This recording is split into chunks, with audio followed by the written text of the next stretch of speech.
Hey, Prolific community. Welcome back to the Prolific Hub podcast, a digital archive of all things life and the pursuit of creative entrepreneurship. I'm your host, Aaliyah Cheyenne. This podcast celebrates all of the change makers, way makers, and world builders who are charting their own paths and inspiring others to do the same. We highlight creatives, solopreneurs, entrepreneurs, and also discuss everyday life topics. If you've already rated and written a review for the podcast, thank you. If you haven't had a chance to just yet, it's never too late. Reviews help tremendously in the podcasting world, so I appreciate you taking the time to leave one. The best way to discover new podcasts is by word of mouth, so keep sharing the Prolific Hub podcast with your tribe. Be sure to follow the show on your favorite podcast platform and subscribe to our YouTube channel. If you'd like to show even more support, text the show, send in a voice note, or consider a monthly subscription. See the show notes below for more details. Thank you so much for tuning in. Now sit back, relax, and enjoy the episode.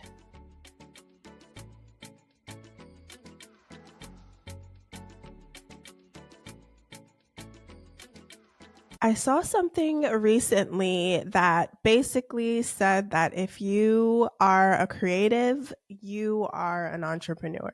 Like the two go hand in hand. It doesn't matter if you're, working for a job and maybe you're doing your creative pursuits on the side, or if you're doing your creative pursuits full time. By nature, the two go hand in hand. And that got me thinking about what this journey has looked like for me, what this journey has looked like for people that I know, whether I've interviewed them on the show or not. It is very true.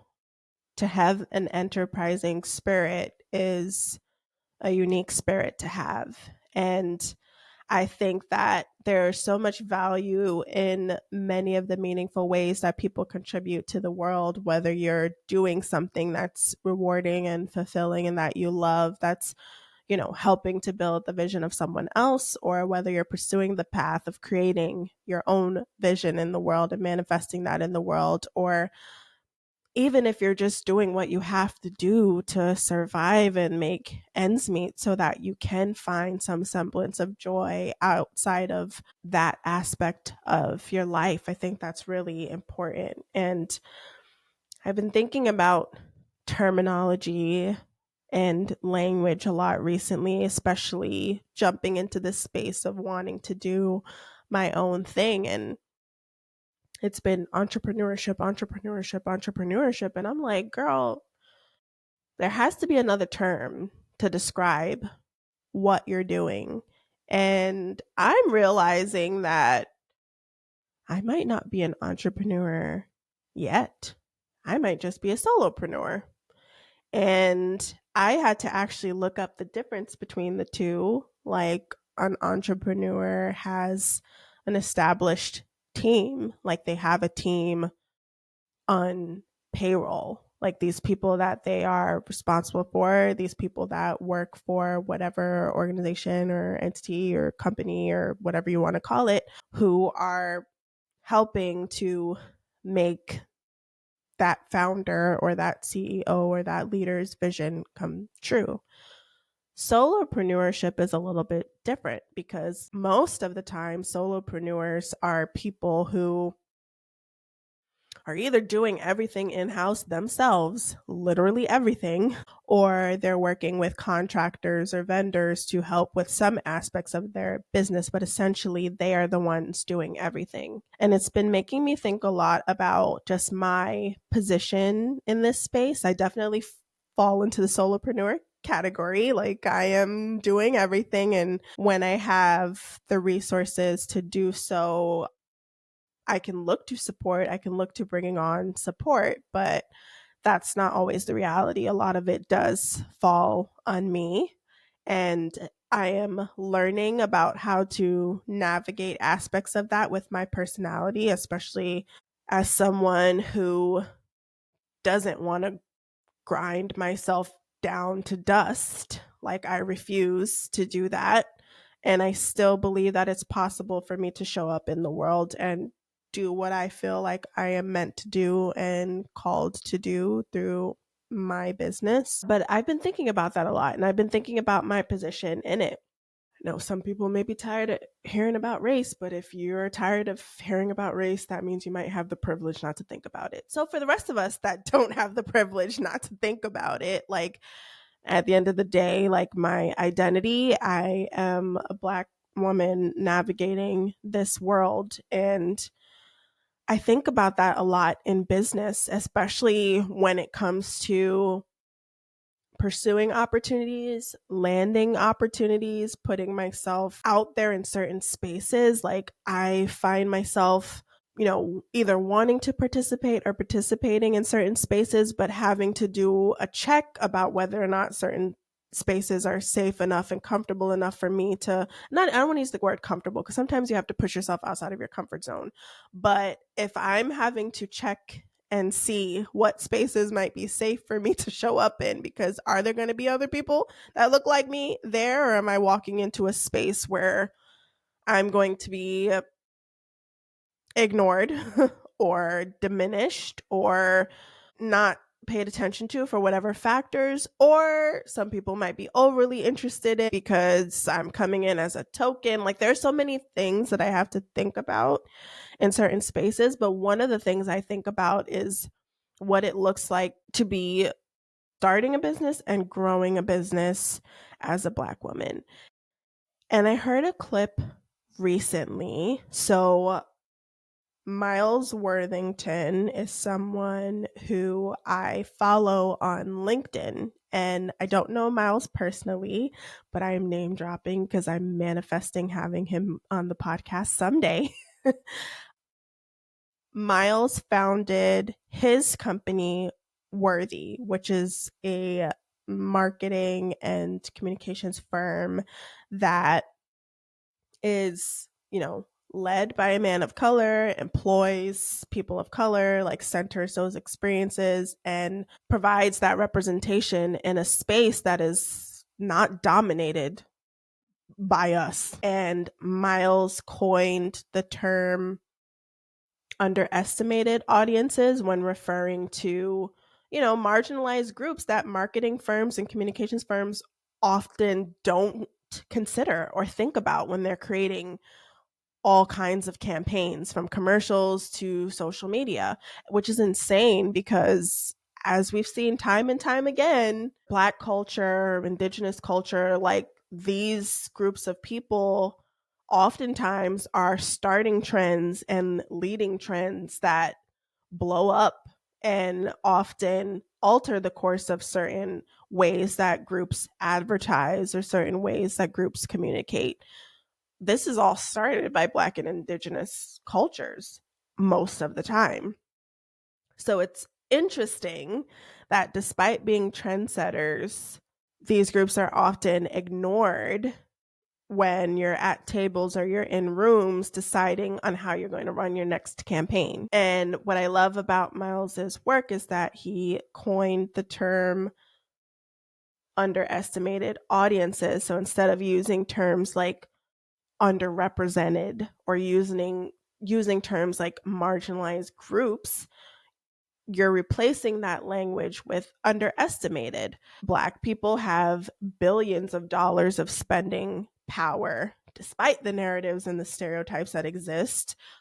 We have billions of dollars of spending power collectively that a lot of times brands, products, shows, they're not being marketed to us because they're assuming that we either can't afford the thing or we're not interested in the thing or this wouldn't appeal to us. And Miles really coined that term to look at our groups differently, because for so long we have been underestimated audiences. And how can you know what we're capable of and what we can do if you're never tapping into us? I say all that to say that because I follow Miles on LinkedIn, one day he shared a clip in a post, and it was from the Social Proof podcast. And the person in the clip was talking about Black owned businesses and what it looks like for us. And the statistic that was included in that clip states that 96% of Black-owned businesses don't have a single employee. It's all the owner doing everything or working with vendors and contractors. And in this season where I'm thinking about solopreneurship and entrepreneurship, I thought that was so fascinating. And it's not always because Black businesses don't want employees. A lot of times that has to do with their ability to grow and scale their business. I've heard countless people who have started and sold businesses and started new ones again talk about how difficult it is to raise capital and raise funding. We're seeing a multitude of attacks on diversity, equity, and inclusion, not just from conversations in schools, but all the way up to venture capital, like funds that were created and are created to support marginalized groups have access to capital to fund and scale their businesses be under attack. And so many businesses would love to bring teams on. They literally may not be able to afford to do so. There are plenty that don't want to. They're perfectly content being a solopreneur, or they may just, working with vendors or contractors may be enough for them. But there are a lot of businesses that, if they had the support and the backing, would completely value bringing a team on to help them as entrepreneurs. But because of so many barriers in place, it's often difficult to navigate that and do what you need to do to seek that sort of support and funding when you're just trying not to drown under the weight of the workload that you have. I actually want to try to play that clip. I'm hoping that the volume will be loud enough. So let's try to play that now, actually. This is a very critical year. Yes. In a lot of ways. And we've got to stop talking about starting businesses and really focus on scaling them. Scale conversations are different than start conversations. We should do the business plan, but if you're going to start, we got to get you to real scale, fast. Yes, sir. 96% of our businesses don't employ anybody. 96% of our companies don't have a single member of the team. Think about the potential, right? So the result of that's incredible, is that if you graduate from college and you're Black, statistically speaking, the likelihood that you will ever work at a Black-owned business is statistically insignificant. Wow. 96% of our companies don't employ anybody.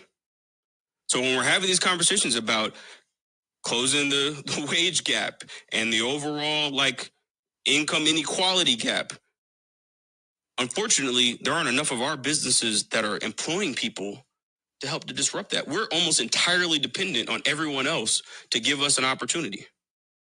Man, that cannot be the reality. Last thing I'll say on this. What's amazing about PWIs and having a PWI circuit and an HBCU circuit is that it gives us options.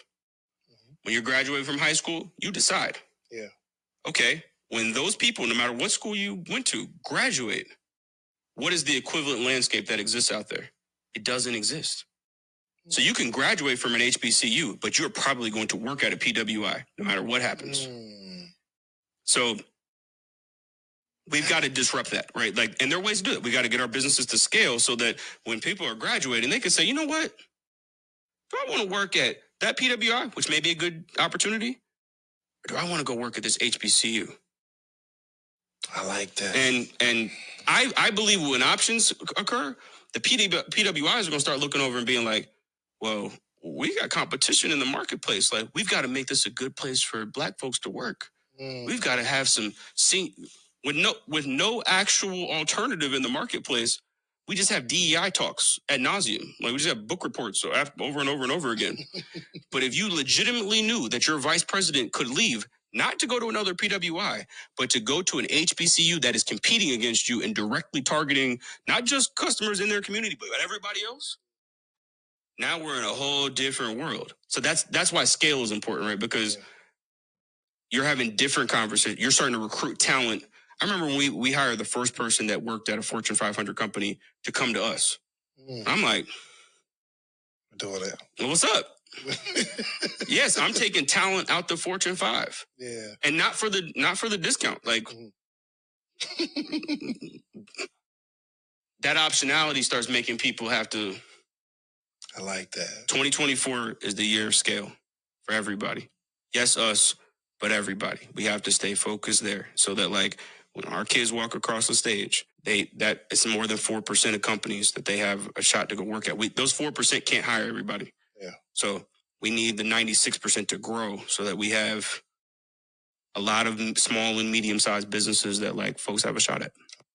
This is a very critical year. I am going to link what I'm referring to in the show notes in case you want to listen to that back and watch it for yourself. But I love that language about this being the year of scale. It is difficult to, depending on the nature of your business, be the sole operator. Like so many Black owned businesses need support.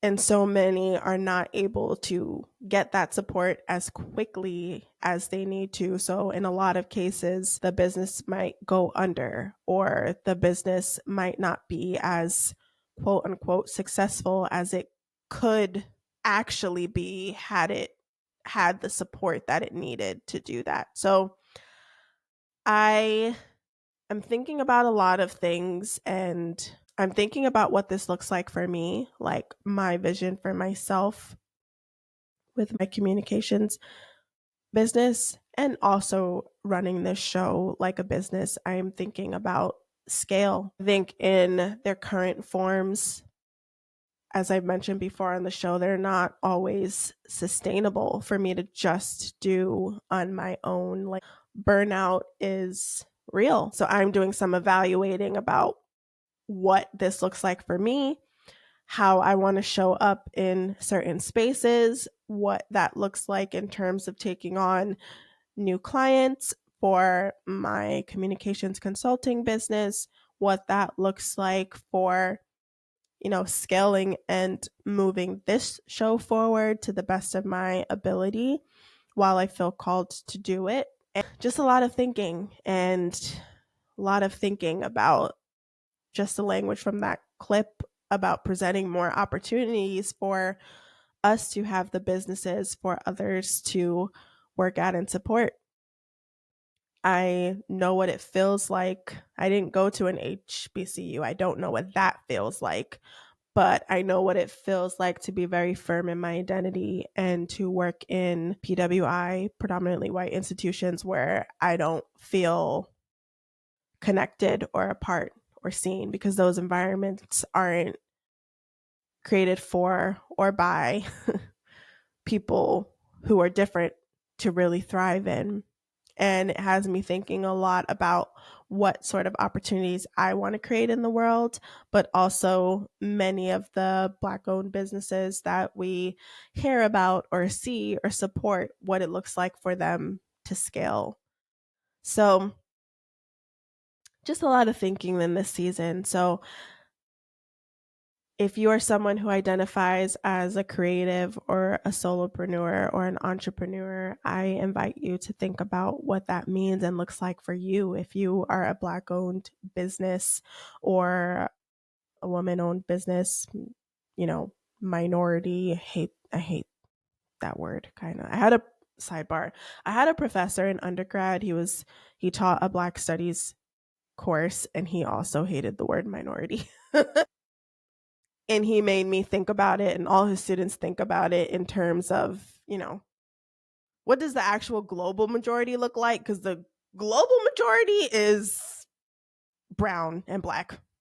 But for the purpose of categorization, minority owned business, yeah, I invite you to think about what that looks like for you if you are running a business that has scaled. I would love for you to share more about that with me by sending a text into the show or a voice note.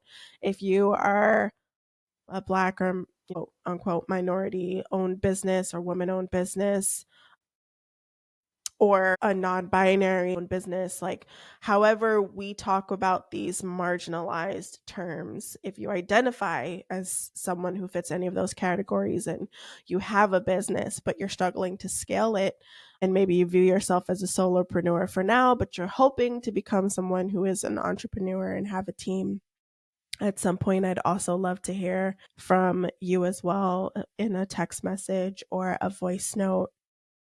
I've been thinking too, we did an episode at the beginning of this season about what someone's dream life looks like. My dream life is full of ease. It's full of slowness. It allows me to be intentional and present.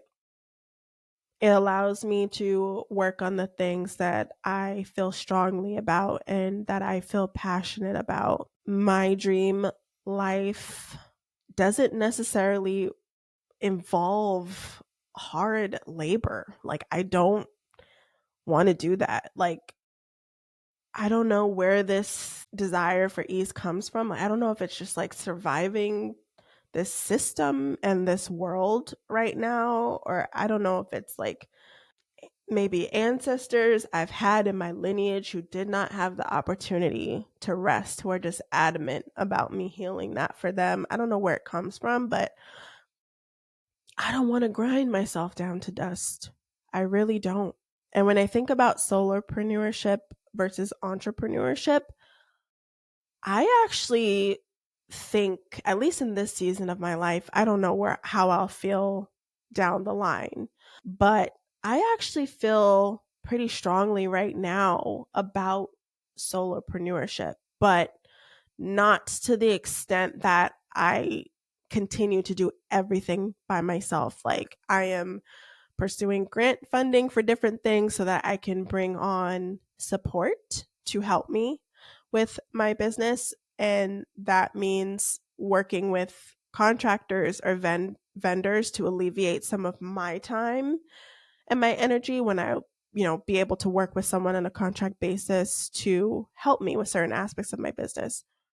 I don't know that I want to be responsible for the livelihood of someone else to the extent of being like an actual employer.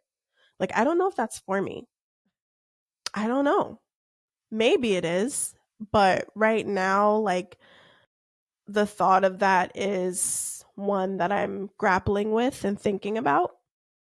And, that's interesting as someone who has also thought about having a physical space for a business that would require that kind of support. I don't know that that's for me. I feel very comfortable right now in my season of solopreneurship, but to the extent that I would love to bring more resources in to work with the contractors and vendors that I need.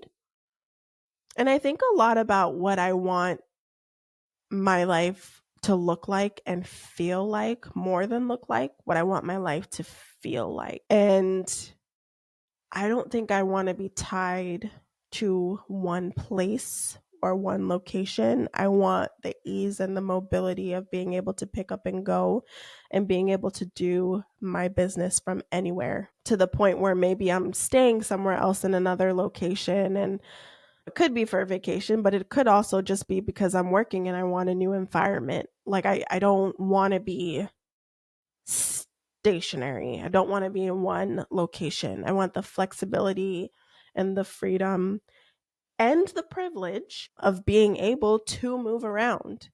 So I'm personally doing a lot of thinking around what this looks like for me, now, and what I want it to look like for me in the future. And more importantly than that, what I want it to feel like, what I want my life to feel like.